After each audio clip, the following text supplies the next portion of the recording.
والصلاة والسلام على رسول الله وعلى آله وصحبه ومن والاه. Nous continuons toujours le sujet de tawakkul, cette pratique intérieure de l'islam, une notion qui revient souvent dans le Coran et dans les hadiths du prophète sallallahu alayhi wa sallam, qui consiste à s'en remettre à Dieu. C'est un élan du cœur, c'est un attachement du cœur à la puissance d'Allah subhanahu wa ta'ala, puisque Allah il est qualifié de wakil, c'est-à-dire le garant, celui qui prend en charge le monde, puisque il est le seul créateur de ce monde. Rien ne peut se dérouler dans ce monde en dehors de sa volonté. Sinon, il serait impuissant, ce qui est inconcevable pour un croyant en un Dieu parfait.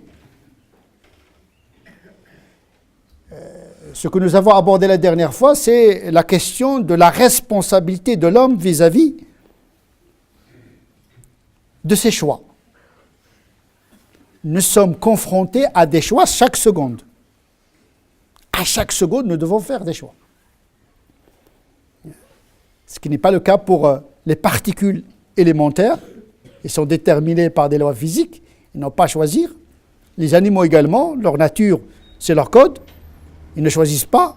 Ils sont soumis totalement. Mais l'homme, il doit effectuer en permanence des choix. Est-ce qu'il doit faire ou ne pas faire? C'est notre condition humaine. Les choix des pensées,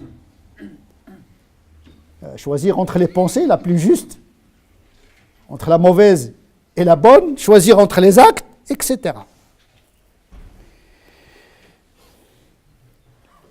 Et nous avons dit que tout ce qui se déroule en matière d'action, que ce soit des actions physiques, éthologiques, humaines, relève de la création absolue d'Allah subhanahu wa ta'ala. Dieu, il vous a créé, et ce que vous faites. Ici, la création, c'est faire éruption de quelque chose à partir du néant. L'homme peut créer, mais sa création n'est qu'une transformation de quelque chose qui existe déjà. Or, nous existons déjà. Nous sommes l'œuvre d'Allah subhanahu wa ta'ala. Ce que nous faisons comme potentialité de choix est déposé en nous par un créateur dès l'abord, dès la création. Nous ne faisons que choisir entre les choses que Dieu nous a données. Et donc, on n'est pas créateur dans l'absolu. C'est Allah subhanahu wa ta'ala qui est le créateur dans l'absolu. Nous faisons des choix. Mais on ne crée pas à partir de rien. C'est Allah qui crée le néant. Et à partir du néant, il crée la chose. Parce qu'il n'y a pas de néant si ce n'est que le néant. Puisque Dieu, elle a toujours existé. Donc, il ne peut pas y avoir du néant. Le néant, d'ailleurs, c'est quelque chose de déroutant. Mais la création dont il s'agit, c'est de faire surgir quelque chose à partir de rien.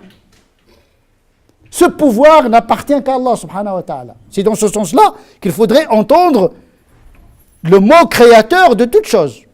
Am khuliqu min ghayri shay, sont-ils eux-mêmes créés à partir de rien, ou bien sont-ils eux-mêmes des créateurs? Ils n'ont aucune certitude. Bal la yuqinun.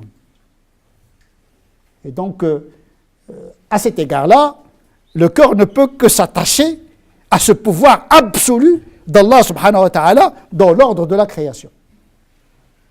Cependant, l'homme, il a la responsabilité, puisque il est un être libre, de choisir. Choisir sa voie, choisir sa profession, choisir sa religion, choisir le bien ou le mal. Le choix lui incombe. Ce n'est pas antinomique entre le pouvoir créateur de Dieu et la liberté humaine, puisque celle-ci est inclue dans la liberté absolue d'Allah subhanahu wa ta'ala. La liberté de l'homme, c'est un prolongement des attributs d'Allah subhanahu wa ta'ala. C'est un signe de Dieu. Donc, tout ce qui se déroule dans le monde ne sont que des manifestations de ses attributs. Et on peut dire à cet égard, laysa fil wujudi bihaqqin illa Allah. Il n'y a d'existant dans le sens absolu qu'Allah, parce que tout ce qui existe ne sont que des manifestations de ses attributs. Donc il ne peut pas y avoir de néant à ce titre. Et donc l'homme, il choisit. Le fait de s'en remettre à Dieu ne veut pas dire liquider le pouvoir de choix et de volonté. Ce qui va nous amener à discuter une remarque qui constitue presque l'ijma', le consensus de tous les théologiens spéculatifs, théologiens mystiques, tous les savants, éthiciens et canonistes, qui sont d'un commun accord autour de trois choses. Ils disent que s'attacher aux moyens, c'est commettre l'associationnisme subreptice. Ne voir que le moyen en tant que tel, comme si le moyen a un pouvoir absolu, créateur, et que le moyen vient de lui-même, coupé de son créateur initial qui est Allah, c'est commettre l'associationnisme subreptice. Se contenter du phénomène aux dépens du noumen, c'est-à-dire ce qu'il y a derrière le phénomène, la main invisible de Dieu, c'est être voilé et commettre une infraction indirecte quant à l'unicité d'Allah subhanahu wa ta'ala. Parce que l'unicité d'Allah implique l'intégration de toutes les manifestations existentielles dans l'économie des attributs parfaits d'Allah subhanahu wa ta'ala. Toujours voir derrière le moyen, l'action, celui qui l'a créé dès le départ. Même si l'homme a la responsabilité de choisir telle ou telle action. L'énergie, le corps, l'intelligence, ce sont des dons d'Allah subhanahu wa ta'ala. La création, c'est un don. Al-wujudu joud. Al-wujudu joud. Le monde, c'est un don gratuit. Créé et donné. Et à partir de là, il faut regarder toujours derrière. C'est ça qui fait la différence entre un croyant dans l'invisible et celui qui se limite au phénomène. C'est ça qui fait la différence entre ceux qui croient à l'invisible, à l'imperceptible. C'est ça qui fait la différence entre celui qui, dans la sa'yu fil hayati dunya, celui dont le savoir est limité au phénomène. Eh bien, les actions en tant que phénomène indiquent quelque chose qui existe derrière. Un enchaînement de causes jusqu'à la cause incausée, qui est Allah subhanahu wa ta'ala. La cause première. Avant elle, il n'y avait rien. Toutes les causes, les enchaînements physiques, éthologiques, anthropologiques, tous ces enchaînements, succession d'enchaînements, eh bien, tous ces causes, eh bien, reviennent toutes, à Allah subhanahu wa ta'ala. Cela ne signifie pas que l'homme n'a pas un rôle à jouer dans ces enchaînements de causes. Il est responsable, c'est pour cette raison qu'il a des comptes à rendre devant les hommes dans ce bas monde et devant Dieu dans l'au-delà. La charia, ou bien le droit, eh bien il juge le fait ici et maintenant. Mais l'au-delà, il n'y a qu'un seul tribunal. C'est celui d'Allah subhanahu wa ta'ala. Nous devons assumer nos choix devant les hommes et devant Allah subhanahu wa ta'ala. Mais celui qui ne considère pas les moyens, c'est quelqu'un qui manque de raison. Il dit, de toute façon, les moyens, ce n'est pas la peine, je vais m'en remettre à Dieu, ce n'est pas la peine, je peux aller en direction de Paris et je fais confiance à Dieu pour arriver à Toulouse. C'est de l'absurdité. Celui qui ne travaille pas, qui espère réussir. Celui qui ne sème pas et qui espère récolter. Ça s'appelle de l'absurde. C'est liquider les moyens. C'est inhiber l'action. Ou bien faire l'action contraire en s'en remettant à Dieu. Ça s'appelle éprouver Dieu. Et ça, c'est interdit d'éprouver Dieu.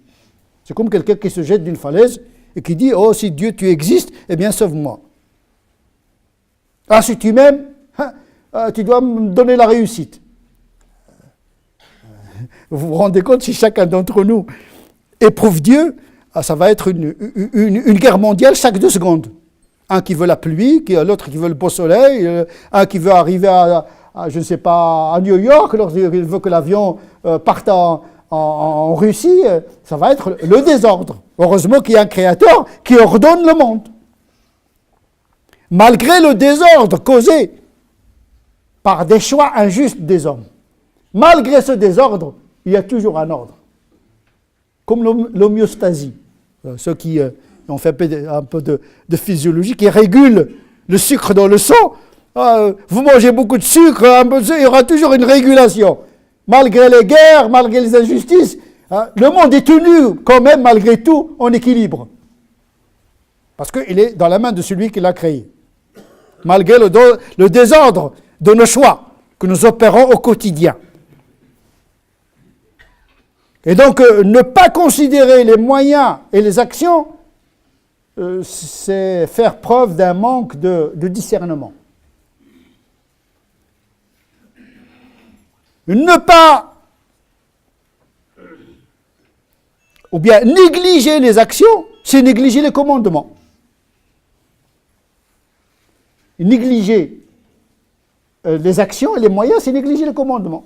À quoi ça sert alors le fait de révéler un livre, un Coran, la Torah, l'Évangile, et demander aux gens de faire le bien, de faire la prière, d'être bon, etc., pour accéder à la félicité dans l'au-delà, dans ce bas monde et dans l'au-delà. La passivité est contraire à la foi. Une foi qui n'engendre pas une action est une espérance vaine. Et donc, le fait de dire, de toute façon, le péché c'est inéluctable, le fait de négliger, c'est Dieu qui l'a décidé, attention, le qadar, ce n'est pas un déterminisme. Le qadar, c'est le pouvoir absolu d'Allah subhanahu wa ta'ala, mais qui n'exclut pas la liberté, donc la responsabilité de l'être humain. La philosophie du qadar, elle a été résumée par un saint musulman qui est un théologien en même temps, qui était un faqih en même temps, c'est quelqu'un qui connaît la aqidah, qui connaît sharia, mais qui a un statut intérieur qui lui confère la légitimité de parler de l'qadar de par son expérience mystique. C'est le Qadr, Abd al-Qadir al-Jilani, un des grands saints de l'islam. Il disait, les gens quand ils parlaient, ou bien quand ils parlent du destin, se taisent. Parce que tellement c'est très complexe, c'est très difficile, les gens sont perturbés. Sauf moi, a-t-il dit. Dieu m'a ouvert une fenêtre, une lueur de connaissance. Puis je me suis engagé dans le combat contre le destin vrai, par le destin vrai. Et le musulman, c'est celui qui combat le destin, pas celui qui s'y soumet. Je vous explique. La faim, c'est un destin, qadar. Mais nous avons le devoir de le combattre par la nourriture. La maladie, c'est un destin, qadar. Elle est dans la création. Tout ce qui est créé, c'est un destin, sauf qu'on a la liberté de le changer. L'épreuve, c'est un destin. Mais Dieu nous a demandé de faire la prière pour le changer, parce que la prière peut changer le destin. L'épreuve. Al-du'a ou al-bala ya'talijan. Donc tu as les moyens de changer ton destin. Et tout ce qui s'accomplit en définitive est le destin de Dieu. C'est pour cette raison, nous devons croire en le destin après son accomplissement, pas avant. C'est-à-dire, j'ai fait un accident. Ah, tu n'as pas encore fait un accident. Le jour où tu fais un accident, tu dis, qadar là. Mais avant, tu dois prendre tes dispositions. Tu dois faire respecter le code, et tu dois faire de ne pas consommer de drogue, etc. C'est ça, tawakkul ala Allah, c'est de prendre ses dispositions. Mais il se peut que tu fasses un accident malgré ta vigilance. Et c'est là le tawakkul. On va l'aborder dans le khutbah, la prochaine khutbah. C'est qu'il faut prendre ses dispositions. Et s'en remettre à Dieu. Après les conséquences, on n'en a aucune certitude. On est devant l'humilité de l'inattendu de notre existence. On ne sait pas. On prend les dispositions. Nous avons le devoir d'emprunter les moyens qui nous font parvenir à nos objectifs, mais il y a toujours cette probabilité qu'on appelle al-qada. Le qada d'ailleurs ne change pas, le qadar qui change. Ne pas confondre le qada et le qadar. Allahumma inna la nas'aluka radd al-qada walakinna al-lutfa fi. Le qadar ne change pas. Le qadar, c'est la descente de le qadar avec un degré en fonction de la situation. Donc à ne pas confondre le qada et le qadar. Le qadar, c'est ce qui se réalise dans l'univers des hommes. Ça, on peut le changer. Mais ce qui est écrit dans la volonté absolue de Dieu, celui-ci ne change pas, ni même pas dans le Lawh al-Mahfoud. Parce que le Lawh al-Mahfoud, il y a des choses qui changent dans le Lawh al-Mahfoud, mais pas dans la source d'Allah subhanahu wa ta'ala. Et donc, la maladie, c'est un destin. Et nous avons le devoir de combattre la maladie par le soin. Et donc, on ne sort pas du destin. On change le destin par le destin. Et ce qui s'accomplit en définitive, c'est le destin. Mais attention, tout destin n'est pas approuvé par Dieu. Le péché, c'est un destin. Si Dieu veut protéger quelqu'un du péché, il pourra le faire. Mais il le laisse à sa volonté. Et quand il tombe dans le péché, c'est un destin. Mais il a le devoir de le combattre par le repentir. Et c'est un destin de Dieu. Donc ce n'est pas une fatalité. Le tawakkul, ce n'est pas une démission, ce n'est pas une licence, ce n'est pas se décharger de sa responsabilité.